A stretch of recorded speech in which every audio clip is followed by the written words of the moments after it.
We've arrived. It is the Players Championship week, one of the best weeks of the PGA Tour, one of the best weeks of the 52 weeks of the entire year. Welcome in, everybody. I am Ian Fritts, the host of the Ian Fritts Show, and we have a lot to talk about regarding the players. We have a lot to discuss. We have course setup. We have some plays that I like, some bets that I'm making this week. We have some bold predictions. And of course, we have Brian Rolap, CEO of the PGA Tour, had a press conference today. I have some thoughts about what he said and what he explained going forward regarding the setup of the PGA Tour. But first, we start nowhere else other than this is a major week, but it is not a major. Okay, the PGA Tour brought this upon themselves several weeks ago when they were ramping up the commercials for the Players Week like they always do.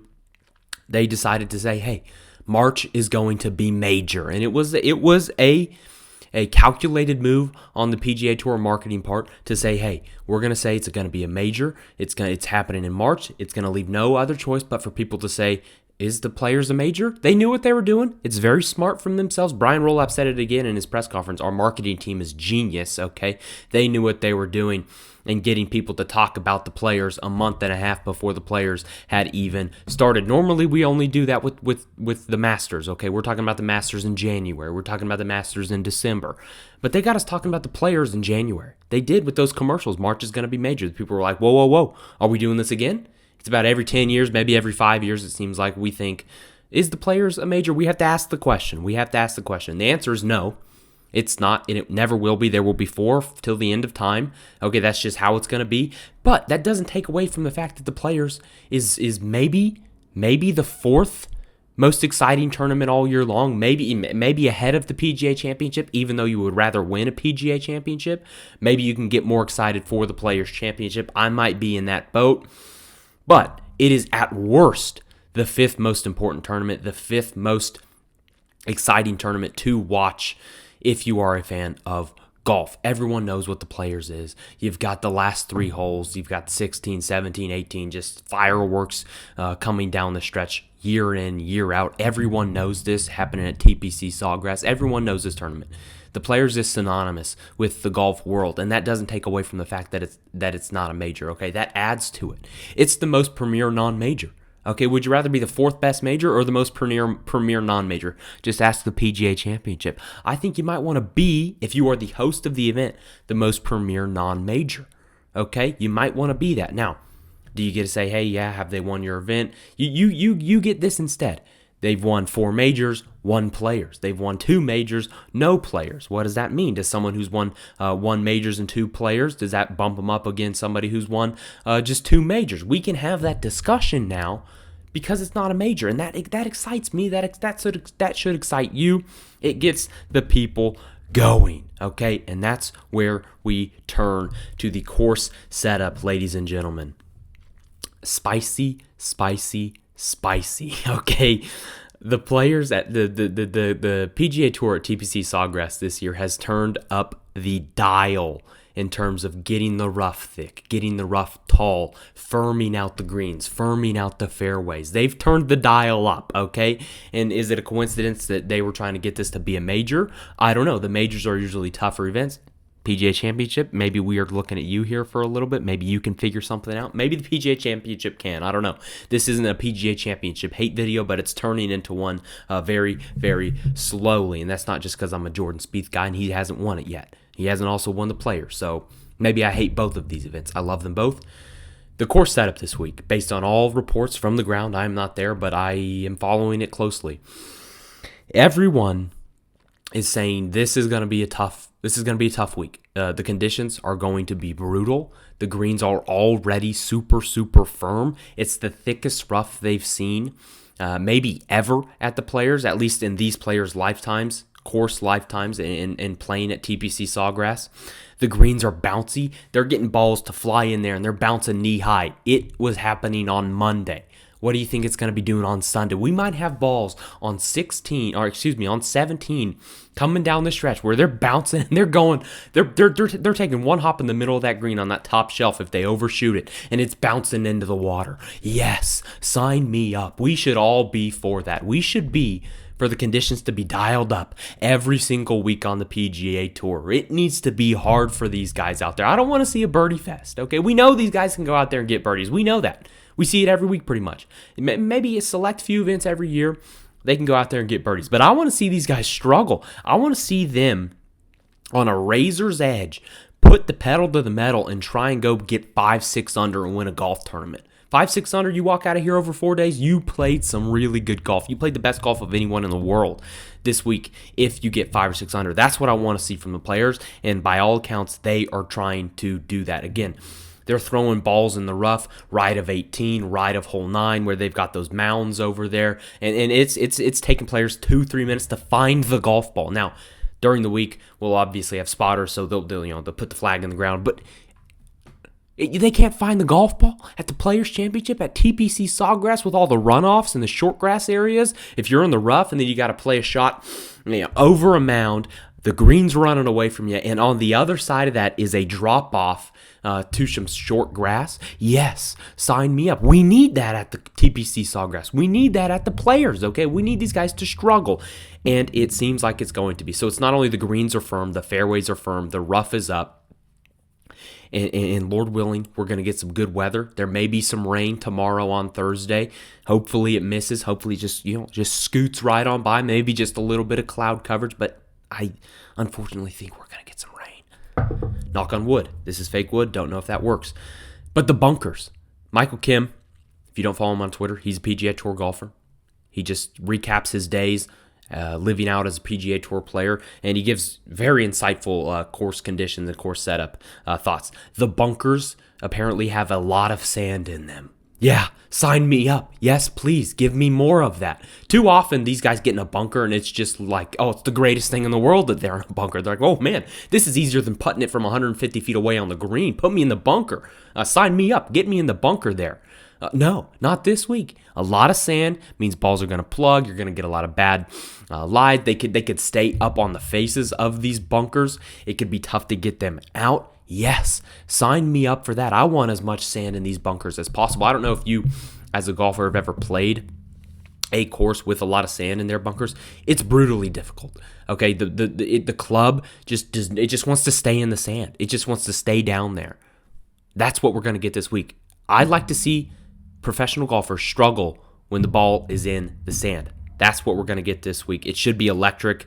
Just hope that rain misses on Thursday, and I think we're going to have a great tournament. I'm expecting single digits under par to win this thing, maybe even less than that if all the conditions hold, and we should get a worthy champion because of that. Okay, I have some picks and plays this week, okay? But overall, first thought, if you look at the Fritts 5 is my 5 picks to win. And then I have some fun bets, top 20 parlays, top 10 parlays, top 5 parlays, first round leader.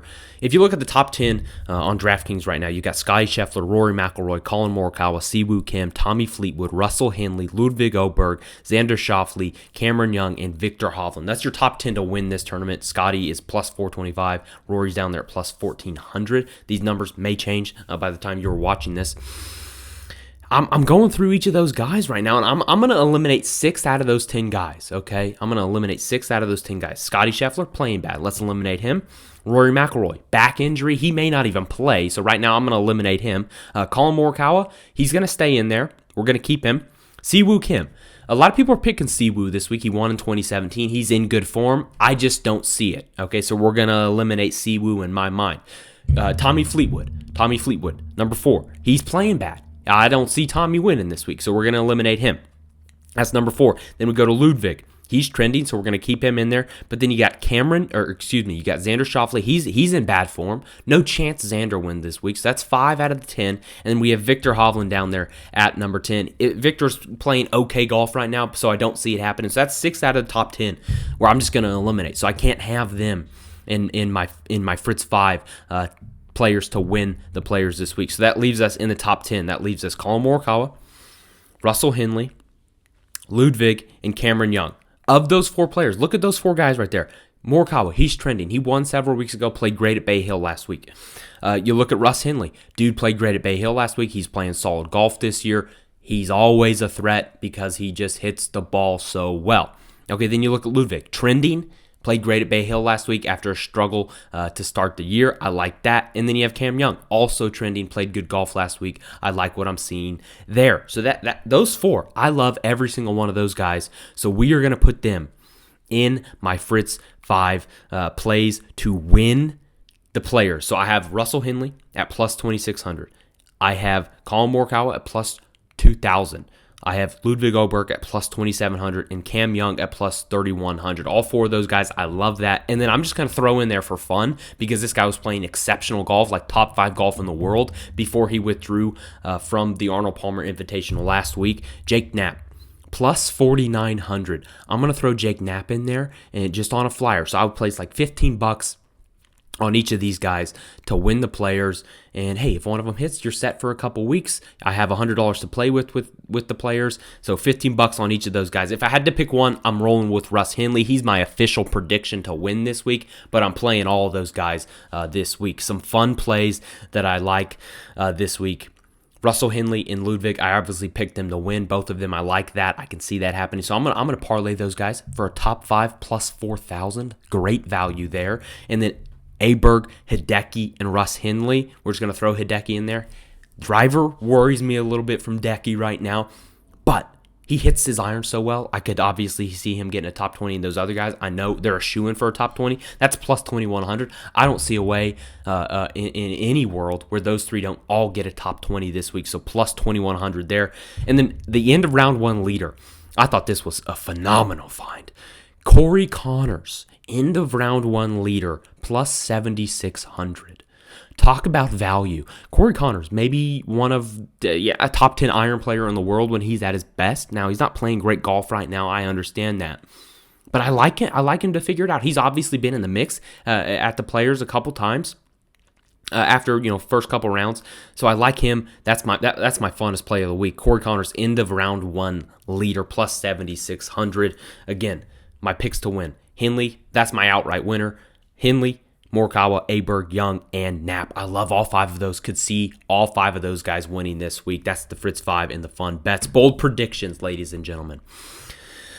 This one hurts, but it's a bold prediction because it is, in fact, bold. Jordan Spieth is going to be in the mix on Sunday, ladies and gentlemen. He's my favorite golfer. Every time I look at the app, I'm saying, what's Jordan doing? I'm watching him on the ESPN featured groups. That's what I'm watching. Got the big screen, got the little screen. Jordan Spieth on the little screen.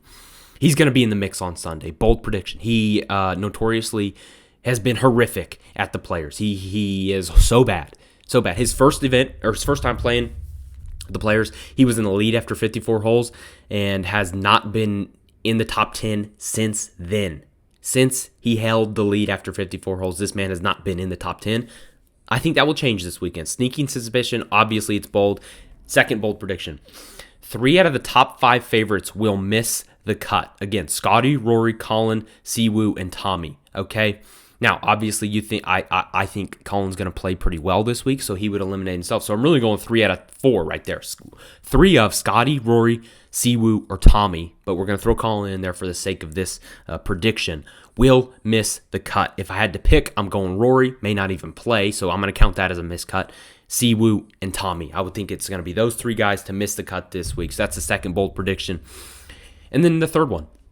The winner goes 3 under in the last 5 holes on Sunday to go out there and grab the Golden Boy, the Players Trophy, to go out there and win the 2026 Players and get the biggest event of the year so far. He goes out there and gets it. Those are the bold predictions. Jordan Spieth in the mix. 3 of the top 5 favorites missed the cut. Winner goes out 3 under in the last 5 holes to win this tournament. Finally, we had Brian Rolap, new CEO of the PGA Tour. He had a press conference today. A lot of people didn't know what he was going to be talking about. I didn't know what he was going to be talking about. Tuned in, was pleasantly surprised, and the PGA Tour sent out a nice email to everybody and said, hey, here's what Brian Rolap talked about. Nice, concise points. Here's what he said. First off, the dude was awesome. He was like, hey, here's the 6 points. Number 1, number 2, number 3, number 4, number 5, number 6. He talked for like 8 minutes and was like, hey, questions. And he talked to the media for 50 more minutes just about questions. It was awesome. Great stuff from Brian Rolap. Okay, so he had 6 points, 6 main points like I alluded to. The first one was kind of the structure of the new PGA Tour, where they're going to have 21 to 26 elevated events. Okay, we're at 8 elevated events right now. They want to double that, get it to 16, and then you would have the 4 majors and the Ryder Cup or President's Cup to get you to that 26 total, or 21 total, and then they may add 1 or 2 more to get maybe in between 21 and 26. Don't have really any issues with what he said there. Don't have major thoughts about that. I'm completely fine with that. It makes a lot of sense. Going to be more money, going to be the players playing there more often, and that goes into point number 2, which is consistent fields, okay? He said we want to move away from the no-cut, limited field event style that the elevated events are right now, and they want to move towards the model that they have for the players. It's 120 players. There's a cut. It's a huge purse, the biggest purse in golf, and it's an awesome event. This is what they're going to model, and he said this later on in an answer to a question. This is what they're going to model the rest of the PGA Tour after. Now, whether they end up doing that or not, I don't know. But he said he would do it, so I'm going to choose to believe the guy until he lies to our faces like Jay Monahan did. So, 120 players, no cuts. It is the players, but they're going to try and apply this template to every event on the PGA Tour. Sign me up. We love this event. Can we get it a bunch of times? Probably not, but let's see it. Let's see you try. I'm all for that.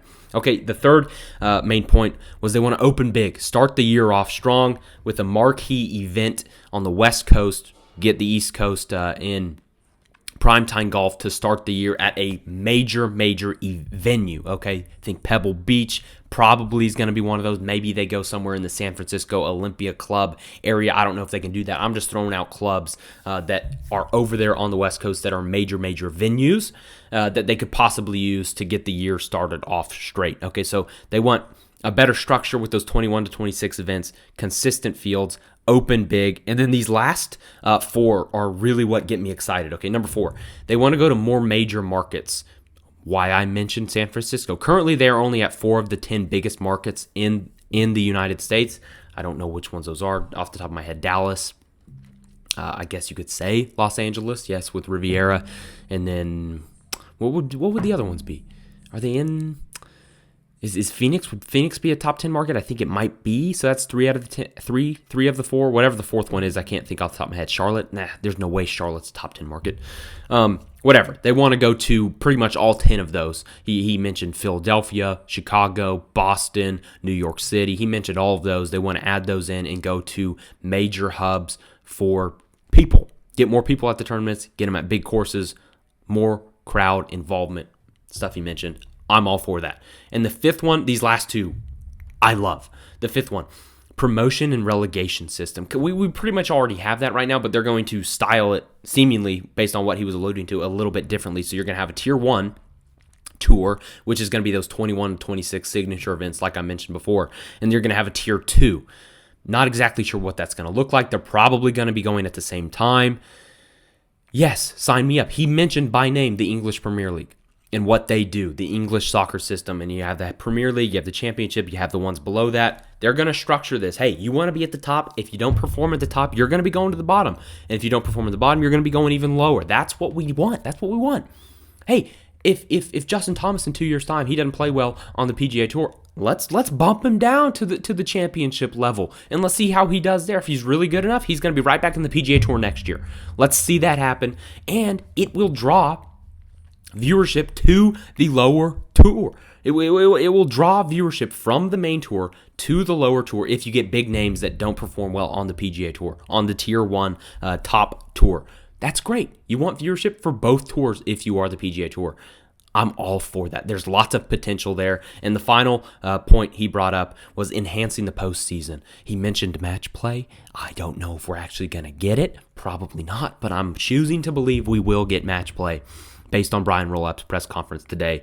Match play at the Tour Championship. Give it to me. 1 versus 30, 2 versus 29, 3 versus 28, and so on and so forth. Head to head. The winner wins the Tour. Yes, it makes sense. Everyone knows it makes sense. Let's do it. He also said fans know sports governance is not that hard. The fan is right 9.5 times out of 10, so just listen to the fan. That's what he said today. Hey, yeah, the fans have been crying for match play at the Tour Championship for decades now, and we may finally get it. Hats off to Brian Rollap for a brilliant press conference. Now, again, we may not get any of these implementations that he is lobbying for right now. We may not get any of them, but right now I'm going to choose to believe that we do. Get hyped for the players. Russell Henley will be your winner this week. If not him, it will be Colin Morikawa, then Ludwig Oberg, then Cam Young, and maybe even Jake Knapp. My bank account would like that if it is Jake Knapp. Thank you so much for tuning in, ladies and gentlemen. If you are new here, follow at Ian Fritts Show on Twitter, TikTok, and Instagram as well, and then subscribe down below. I love you guys. Bye.